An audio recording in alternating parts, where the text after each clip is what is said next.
Hello and welcome to the video version of my journal. I'm Stephanie Rivers. We met while he was sitting in the jacuzzi waist deep. I had just exited the steam room trying to clear my eyes of the smoke from the steam room, and by the time my vision got back to normal, I was right up on him. So we spoke, and without pause, he asked me out on a date. Well, I said no to the date primarily because I'm in a relationship, but even if I wasn't in a relationship, I make it a habit not to date strangers. I have to know the basic information about you, like your full name, your place of work, and a phone number. Just in case I go missing, the police will at least have some information to go on about the last person who saw me alive. So I didn't think anything else about him except for the fact that he had seen me in my most basic state. My hair, I don't use perm, so it was not permed. It was in this little curly afro state, and I had just come out of the water, and so he didn't seem to be alarmed at that, so that was impressive. Other than that, didn't think about him until the next time we met, which happened to be at a car wash. I had just dropped off my car and was going to walk into the lobby and watch it go down the conveyor belt and get washed, and he was in there. So we spoke, and he said something like, "So you're not working out today?" And I thought, no. Then I said, "Well, how do you know I work out?" Because I didn't recognize him as being the same person. And then after a few more minutes of prodding, mental prodding, I realized this is the same guy that I had met a couple of weeks before. And so we talked about 10 minutes, no more than that, as our cars were getting washed.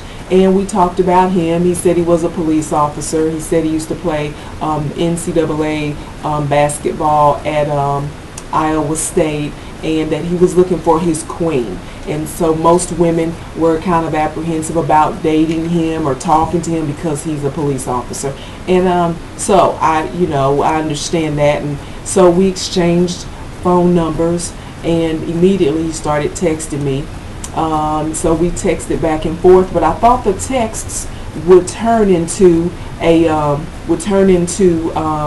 conversation on the phone, but it never progressed to that. In fact, when he texted me, he would always say things like, "Hello dear," "Hello sweetie," "Hello gorgeous." He never would say, "Hello Stephanie." And so that was a red flag for me, but didn't really give it another thought because it was only a text. We had just met. But then one morning I got a text from him asking me to borrow $300.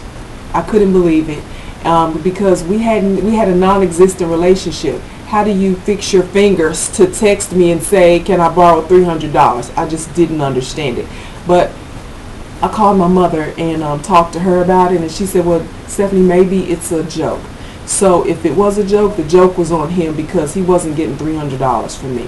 I texted him back and denied his request, and basically I haven't heard from him since. I guess he figured that he was just going to see how far he could go with his euphemisms and his compliments via text. Was I stupid enough to give him $300? No. So he cut bait, went to another pond probably, because he realized this big fish was not biting. So let this be a lesson that just because someone says I'm a police officer, because he might not even be a police officer, just because they give you compliments does not mean you have to feel obligated to do something for them, like part with your money and your time and all those things. So to find out more about what I care about, go to the written version of my journal at eurweb.com. Thanks, and have a super day.